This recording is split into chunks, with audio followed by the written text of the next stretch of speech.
Vi skal i dette forløb lave en tekstanalyse af teksten Forstadsudsigt.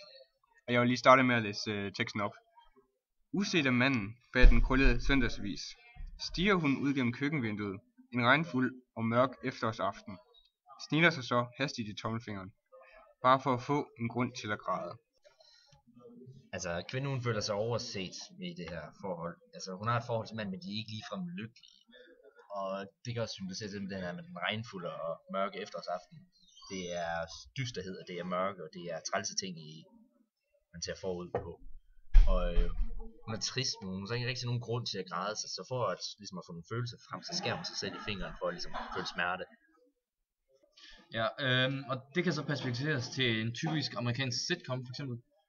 Hvor de har alt, hvad de skal bruge i deres liv, og alt er godt, og de har alle materielle goder, de har brug for, men det er bare alt for perfekt, og de mangler noget modgang. Det psykiske, det passer bare ikke sammen med, det lider ifølge af de materielle goder.